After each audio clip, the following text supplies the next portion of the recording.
Meta characters.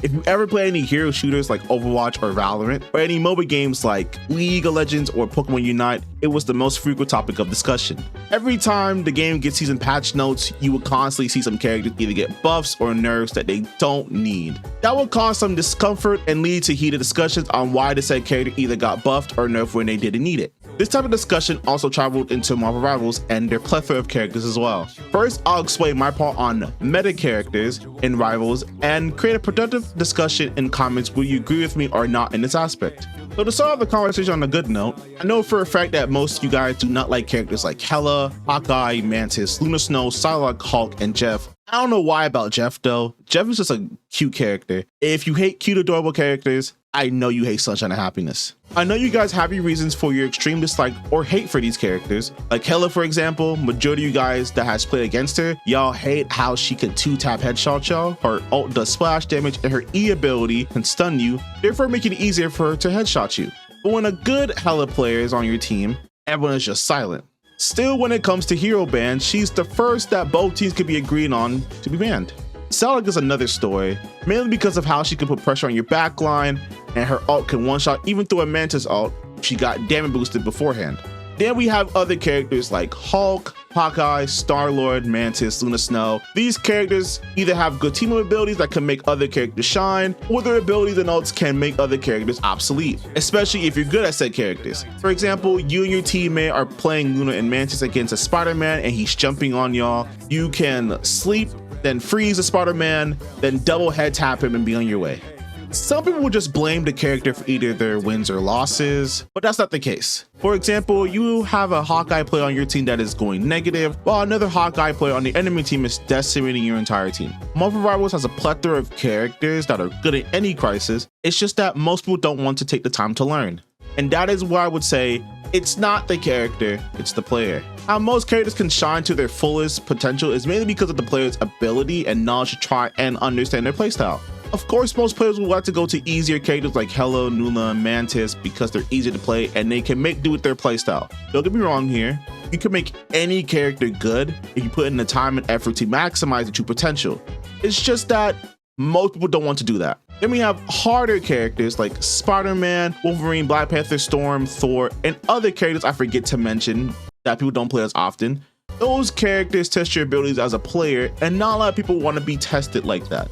So when you see a good Wolverine player like Team Captain pop off and get around 20 to 30 kills per game and is even going against the Overwatch pros and beating them with a bad character, just know that they put in the time and effort to make that character shine as best as they could be.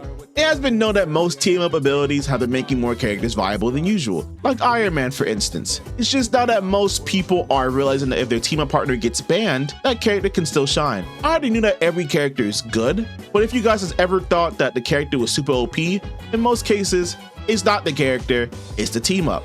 In Rivals, there's a lot of team ups that makes most characters stronger than they need to be or gives them new abilities that somewhat alters their playstyle, but not by a lot. Now, am I saying that the devs should nerf team up abilities? No, don't do that. Never do that. Leave them alone. Team up abilities makes the game really fun to play with and it encourages people to be creative in their team comps. What I am saying is don't nerf the character if the team ability is literally carrying them. You can at least tune down the team abilities by a little bit, or in my latest video about Rogue Q, the devs could at least add more team up abilities for tank supports to balance out the DPS and DPS team ups. I know everyone's opinion is different when it comes to do some characters need nerfs or buffs in Marvel Rivals, and in my opinion, no, I don't believe we need that in this game. Now, before you guys come at my throat saying I'm wrong, and you just say this because you play Hela, or this video is garbage, I'm subscribed to you, just sit and listen to me talk. Please, just sit down and listen to me talk. Most games, i.e. most hero shooters, always have season patches where they either buff unnecessary characters, nerf unnecessary characters, or chooses to not do anything. And that is the main problem on why the majority of people who do play leaves to another new hero shooter. I believe that Rivals is doing an awesome job with the diversity of their characters and how their playstyles are very unique. Like I said in my latest video, they made every character playable so that they won't be a number of one tricks like how other hero shooters like Overwatch and Valorant has them. It makes the game unfun to some people. And for the one trickers, if you're a popular streamer like Necros, Wanted, Team Captain, most teams will purposely try to get your character banned because they know you one trick. Even though this game is at the end of season 0, This game has attracted a lot of positive traction, and it's continuing to attract some more attention, and that is because the devs listen to their players, and all these characters have a story behind them. I do understand that most people hate going up against meta characters, but let's not nerf every character just because you lose to a Jeffo or you get maximum pulse from far away or something else that makes no sense. Every character is unique. Every character has strengths and weaknesses. Just take the time and figure that out. So to sum it all up, I do hope that when season 1 comes out, I hope it clears some confusion on what is defined as meta, and do characters need to be touched in order for the game to still keep its fun. I think it's fine, but if you guys need more explanation, always check out Overwatch Pro players voicing their opinion on this game too. I bet you guys will hear more positive remarks than negative ones about nerfing or buffing characters. But since you guys heard me out for so long, do you guys believe that some characters should be nerfed in order for the game's longevity to last? Is it fine the way it is? Do unconventional characters need to be buffed so that it could be balanced? Please let me know in the comments down below. Y'all have a good rest of your day or night. Bye guys.